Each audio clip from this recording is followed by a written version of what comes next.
Hey y'all, welcome back to my channel. I'm going to take you guys on an adventure with me today, but first I have a story to tell y'all. I have some life updates. So, y'all know I shared a little bit back that I got my first car at 40. I had got a 2006 BMW 530xi. Unfortunately, I no longer have that car. I'm going to get to what happened to that car in a second. But in the meantime, I got a new car, right? So let me tell y'all, things went so bad with the BMW that I enlisted my father to come and help me find a car. I went to a legit dealer, found the car that I like. It had a Carfax, one owner, very detailed records, 2015 Hyundai Elantra SE. Beautiful car. Got the car. I've had it for like a week and a half, running smooth. First week I had the car, the left turn signals went out, and I contacted my dealer. My dealer has a mechanic he works with, so I had to go to the mechanic to let him fix the turn signals, and it's about a half an hour out from me in Troy. So I've been getting very comfortable driving on the highway, but that was the longest I had to drive, 30 minutes to Troy. So I went and took the car to the mechanic, and he fixed the turn signals, left. About 20 minutes later, I'm on my way to Latham to go to European Wax Center to get waxed. Turn signals go back out. So I had to go back to Troy, drive 20 minutes, and he fixed it again. This time he changed the light bulbs and changed the socket, and the turn signals is fine, right? So that was a couple of days into having a car. So now I've had the car for a week and a half. Everything was going good. Car was driving smooth. Then one day I come out of my apartment. Someone keyed my car. It's crazy because, like, I live in a very nice neighborhood. I don't really know anybody here. I don't know what the heck happened that would make somebody key my car. But thankfully, it's just a scratch to the clear coat and it's nothing deep, so I don't have to get it painted. I could get it polished out. But I'm just like so aggravated. Pardon the noise, y'all. I'm in a Firestone parking lot. But I'm just so aggravated because, like, why would somebody touch my car? And it's like, I literally just got the car, only had it for a week or so, and someone's damaging my vehicle already. So I had to put in a police report. Well, technically not a report, being that they don't have no witnesses, or they didn't catch anybody doing anything. They claim that they can't prove it's a crime.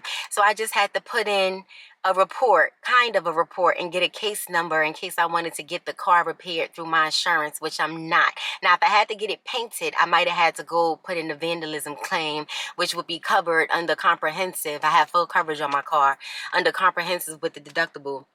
I know I'm talking fast, but I have so much to update you guys on, right?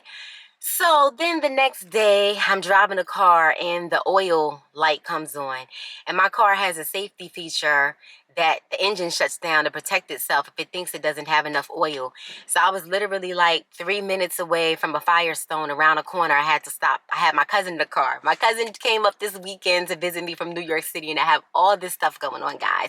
But I had my cousin in the car, and I had to literally keep putting the car into park and then drive in order to get it around the corner to Firestone, because I couldn't get the car home. So I left the car last night. I was going to pay for a diagnostic so they could tell me what's wrong. But their service tech left, and I had checked the oil. My dad showed me how to check everything under the hood of the car. I had checked the oil. My oil seemed fine, so I didn't understand why low oil or oil pressure. This weather is crazy. It's about to pour again. But I didn't understand why low pressure or oil light would come on. So they double checked my oil again today. My oil was fine. So the next possible cause of the issue could be a faulty oil pressure sensor, which I need to be changed, right? Could be some other things, but that's the next likely problem. I do my research. So I call a dealer where I got the car from, and they want me to take it back to their mechanic, which is a very good mechanic at that, in Troy. He's just far away. Call the mechanic. Apparently, they're going on vacation today. Today is Friday. They're going to be gone until next Monday. So I'm like, are you kidding me? I'm not going to have a car? Call a dealer back. No problem. You're going to drop the car at the mechanic, and we're going to give you a loaner car, a courtesy loaner car to use until the mechanic is back and your car is fixed. So that's where we are right now. I'm sitting in the Firestone parking lot. I have AAA. Thank goodness I got AAA, and I have myself and my son on there, and I'm waiting for the tow. I could be waiting up to an hour and a half. So I have to get the car towed to the mechanic and leave it there, and then go and pick up the loaner car so I can get on about my day. So it's just crazy because I feel like I have a black cloud over me when it comes down to these cars, because it's literally like, what, my second car in what, 3 months? Or May, June, July. Oh yes, my second car in like 3 months, and I'm without a car. Well, not without a car because I'm getting a courtesy loaner, but without my car for no fault of my own. It's not crazy driving. I didn't do anything to the car. However, I am happy that I chose a really good dealer and that they're doing what they're supposed to do in this situation and taking care of me without me coming out of my pocket. And on that note, let me get to what happened to this BMW, y'all. Oh, and before I got into the BMW, I still don't have a car note. This car was purchased in full, so I still was able to get a new car without having to have a car note, which was my ultimate goal when getting a car, because with all the changes I'm making right now, a car note is the last thing I needed. So thank goodness for that. I still don't have a car note. Now, if you guys remember, I purchased the BMW from my sister and brother-in-law. Like, they buy cars, fix them, and flip them. And I purchased the car, paid in full, was so happy with, you know, my little ride. Now, I never went. I was a BMW baddie for a minute, but I never was looking for a BMW. I was looking to be able to find a safe and reliable car that'll last me at least 2 years, that I can pay for in full, and I wouldn't have a car note. I ended up deciding I was going to get a car for my brother and sister. I only had two choices. It was the BMW and it was an Audi. I think it was an All Sport. I might be saying that wrong. I might have the name wrong. That's what I have in my head right now. But I didn't like that because it had a hatchback and it made me think of, like, you know, them old school mom station wagons. That's not what I wanted. So I ended up choosing the BMW, and my brother-in-law is a mechanic. The deal was that everything had to be fixed that was wrong with the car before I got it. So it seemed like, you know, everything was good. The car had a cracked windshield. They had that fixed.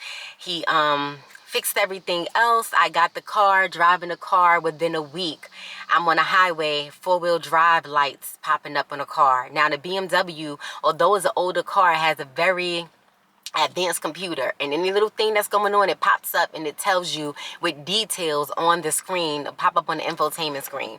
So something with the four-wheel drive pop up in the car anytime I speed up is giving me issues on the highway.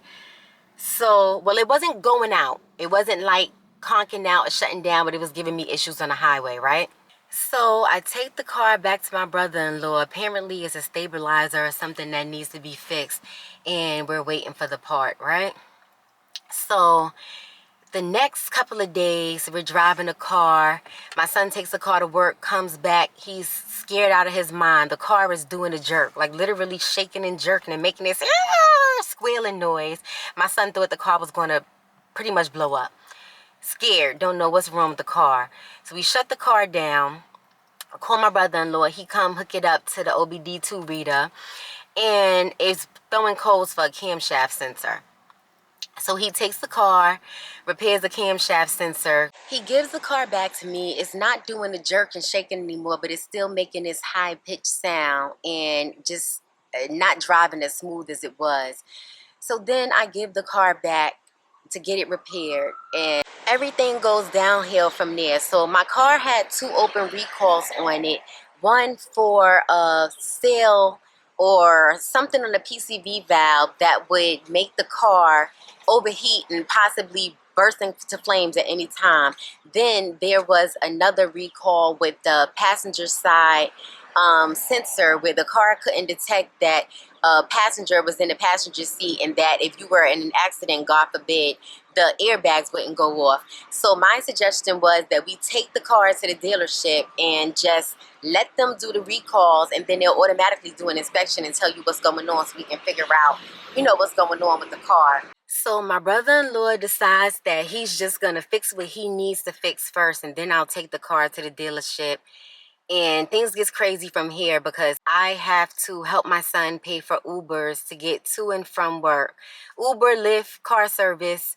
to get to and from work because he has 2 jobs and he works pretty much 6 days a week and he has to go to work. We only have one car. My son's car is still not ready yet, and I did not budget for this. This is a lot of money that I had to spend, let's say $60, $70 a day, and I'm splitting it with my son to help him because he's trying to get up his emergency fund nest and his car fund. So he's working hard to save his money, so I'm helping him pay this. So this is going on for 5 weeks. I don't have my car.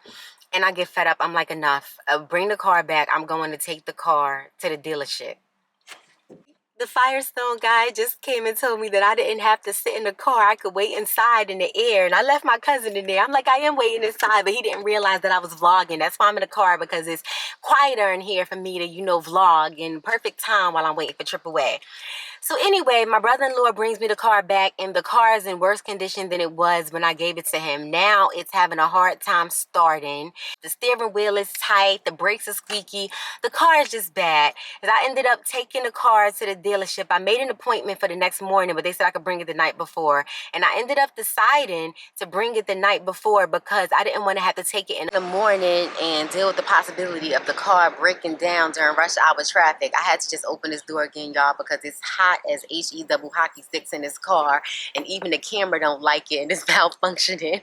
So yeah, I left the car at the dealership with the keys in the drop box. In the morning, the dealership is calling me. They can't even start the car. They have to jump start the car. They do the recalls and they send me a video. So these days, back in the day, dealers get the rat where they try to upsell you for stuff, and they give you this long list of things that need to be repaired to try to get you to get all this stuff done, especially when you go for recalls that you don't have to pay for. They're trying to get money out of you. These days, the dealer actually sends you a video with the multi-point inspection, and they're showing you everything that they're telling you is wrong with the car. So the car had some serious issues. Whatever was done with the camshaft sensor, the wiring harness, the wires were jacked and needed a new wiring harness. The oil gasket was cracked. It was axles cracked, need new struts. Engine ground bearing, I'm probably saying that wrong. The engine ground cable was corroded. This is the stuff I'm remembering off the top of my head. All these repairs to the tune of $12,000, y'all. Yes, $12,000. So yes, the dealership will charge you more for repairs than like an indie mechanic. But even at an indie mechanic, these repairs probably would have been the least $5,000, and that's a stretch, probably at least $7,000. I was not going to pay that money to make the repairs on this car because it's already an older BMW, which means that it's gonna need more repairs in a couple of years that I plan to have it. So I didn't feel it was worth it to get the car fixed. So I decided to just get rid of the car and get another car, and that's where I am now. So this time, to make sure that I did things legit and I didn't get got, as they would say, I had my father come up and help me find a car. And here we are once again. I got a used car and I'm dealing with issues already. Nothing serious, but the difference is, I'm not going to be sitting without a car. I'll have a loaner car, and the dealership is working with me to fix, things going on. And even sometimes you get a new car, sometimes, things happen with new cars that barely have any miles on it. But I'm just aggravated already with being a car owner. If I was in the city, I still wouldn't have a car. Up here, I absolutely need a car. I'm just getting used to driving. I'm just getting comfortable on a highway, but I'll just be glad when all of this car stuff gets sorted out, because the car stuff is what's taking me so long to get settled in. Like, I was so depressed not having my car. I felt like I couldn't get settled in. I was questioning this move, and it was just like really taking a toll on my mental health. But I'm doing a lot better now as far as my mental health is concerned. I'm working through these issues with the car. I'm being a big girl, no tears, no having hissy fits. And I just checked the app. The tow truck is en route.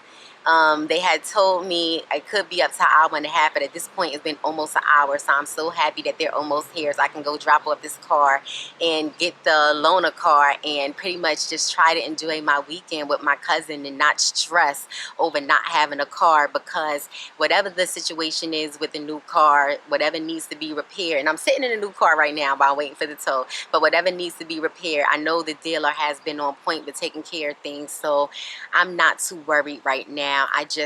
I'm a bit anxious because I want to get things done. So I wanted to give you guys that update. I'm going to take you guys along with me for the rest of the day. And yeah, that's what's been going on. That's why I was MIA for them weeks. I couldn't process things mentally. Like, I just felt like everything was going wrong, especially when I plan so meticulously. And it's like, it's just to show you, you could plan to the T, and things could still go in a different direction. So you just have to be prepared for the worst at all times. So y'all stay tuned, okay?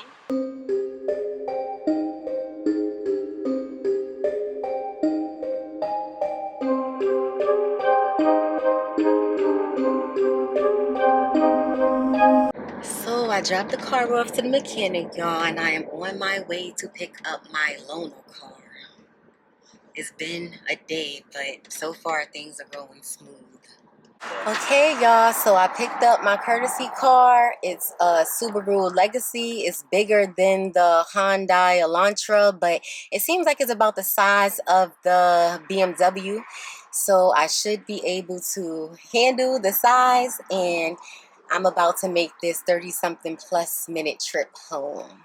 So I made it home safe, y'all. The new loaner car drives very smooth. I didn't have no problems pushing the bigger body car because, like I said, it's about the same exact size as my BMW was. It's a 2010 Subaru Legacy, and it drives really smooth. I like the car.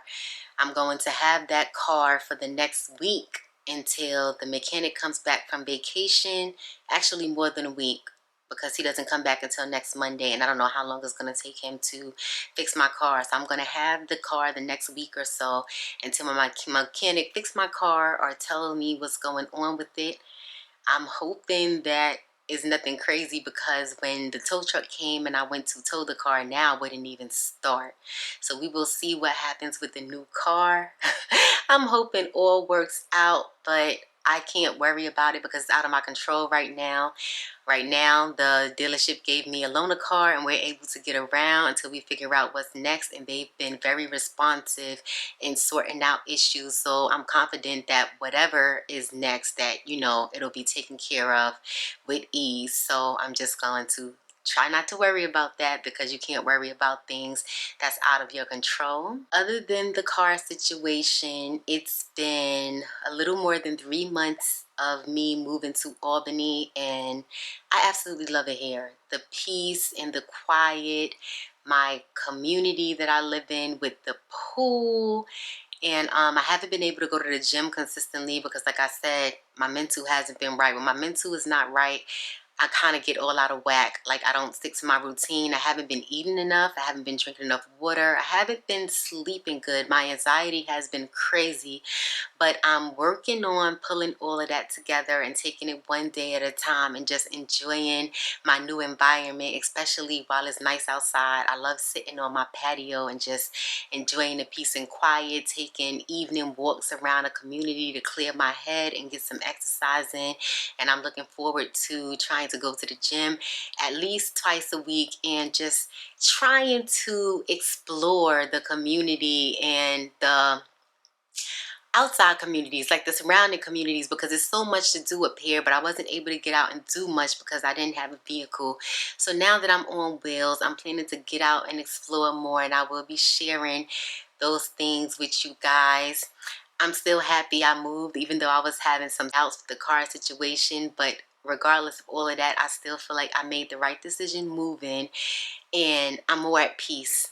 Even with, you know, having to sort things out and still get settled in, I'm feeling more at peace than I was in the city, and I feel safe. Like, I don't feel scared to go outside. There's no one blasting music, disturbing me, smoking outside my door. And do I miss New York City? Not at all. I really don't. I'm planning to visit soon enough because, yes, I still have family there and I have friends there, but it'll be a quick visit in and getting out and going back home. And I'm planning to drive there when I do go. that's why all this highway driving is making me more comfortable on the highway. Actually, like coming home today, I was on the highway. It was a long 30-minute drive. I'm no longer scared on the highway. I'm very focused. I don't listen to music or talk too much because I like to pay attention. I know eventually I will get comfortable enough to listen to music and whatnot, but I'm more comfortable on the highway. I'm comfortable having to speed up and merge when people not letting me in, move over, get off my exits. Like, I'm a lot more comfortable, and like I'll start going a little further as far as distance is concerned, so I can get used to driving far and make that trip to New York City, which is about 2.5 and 3 hours. I'm definitely gonna have my son do it with me for the first time and not do it straight by myself. But no, I'm not missing New York City. I'm loving it up here. I feel I'm where I'm supposed to be. And that's it for now, guys. I need to eat something. I am really hungry. It's been a long, stressful day, but everything turned out well. So make sure you are subscribed to my channel, because I'm going to update you guys and let you know what happens with the car and what's next. And fingers crossed, everything is going to be good. So I will see you guys next time. Let me know if you have any questions, and I appreciate all of you guys' support and your kind words. You guys have been amazing through this whole journey. See y'all next time. Deuces.